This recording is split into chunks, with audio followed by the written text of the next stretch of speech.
মায়াবতী মায়ের কাছে এসে তাকে জল দান করে সুস্থ করে তার মুখ থেকে সমস্ত কথা শুনলেন। শুনে ওই গ্রামের একদম অপর প্রান্তিক জঙ্গলের পাশে ছোট্ট একটা কর্ণকুটির তৈরি করে দিলেন। আর মাধবকে স্থাপনা করে শুরু হলো ভজন সাধন। শোন রে মা, ভগবান ভক্তকে পরীক্ষা করে, সেই পরীক্ষা দিয়ে যদি তুই উত্তীর্ণ হতে পারিস, ভগবান তোর সঙ্গ কোনোদিন ছাড়ে না রে মা। এই ভজন সাধন তুই কোনোদিন ছাড়িস না। তৈরি হয়েছে ভজন কুটি, গ্রামের যত মানুষ আছে সবাই আসছে সেইখানে ভজন সাধন করতে। আর সবাই বাবা ও মা ভগবানের নাম শুনতে এসেছে, ভগবানের সেবা দিতে এসেছে, খালি হাতে আসে। কেউ ফুল, কেউ বা গাছের ফল, কেউ বা চারটি ঘর মাধুগিরি করে যা পায় নিয়ে আসে। ভক্তরা যা নিয়ে আসে তা দিয়ে রন্ধন করে গোবিন্দের সেবা দিয়ে ভক্ত সেবা, বৈষ্ণব সেবা আর মায়াবতী মায়ের সেবা হয়। এইভাবে দিন চলে যাচ্ছে।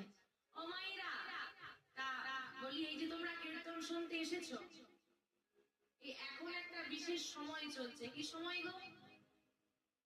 হ্যাঁ, দামোদর মাস চলছে। আর এই হচ্ছে গোপালকে বসিয়ে দিয়ে মা ছুটে চলে গেছে। গোপাল মনে মনে চিন্তা করলো, ও সামান্য দুধটা পড়ে গেল বলে মা আমাকে সেবা দিতে দিতে চলে গেল। রেগে গিয়ে গোপাল কি করেছে, একটা ছোট ঢেলা তুলে নিয়ে যে নবনীর ভাণ্ড ছিল মেরে দিয়েছে। আর যেই না ছুঁড়ে মারা বাবা, ও বাবা ভার ভেঙে যাবে। মা অত কষ্ট করে নবনী তৈরি করেছে, সব মাটিতে পড়ে গেল। আর গোপাল জানে যে এই যে আমি কান্নটা বাঁধিয়েছি, মা মোটেই আমাকে ছেড়ে দেবে। তাই গোপাল এসে, ছোট্ট গোপাল উদুস্কুলের পেছনে লুকিয়ে বসে আছে। মা এসে যখন দেখছে এমন দশা, গোপালকে খুঁজতে খুঁজতে খুঁজে পেয়েছে। মা ভীষণ রেগে গিয়ে, এই দড়ি নিয়ে আয়, ও ছেলেকে আজকে সারাদিন আমি বেঁধে রাখবো। আরে যেই না দড়ি দিয়ে বাঁধতে গেল মা, দু আঙুল কম পড়ে গেল। আর যেই না কম পড়ে যায়, আর একটা দড়ি নিয়ে আয় তো। একটা বড় দড়ি নিয়ে এসে তার সঙ্গে যোগ করা হয়েছে। কিন্তু হাই রে কপাল, আবার সেই দু আঙুল কম কম।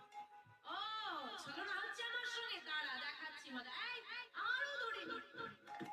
আরে কত দড়ি আনবে, দড়ি বাঁধতে বাঁধতে বাঁধতে বাঁধতে বেলা চলে গেল, তবু বাঁধা হলো না। দু আঙুল কম কেন? মা যশোমতী দুটি অহংকার,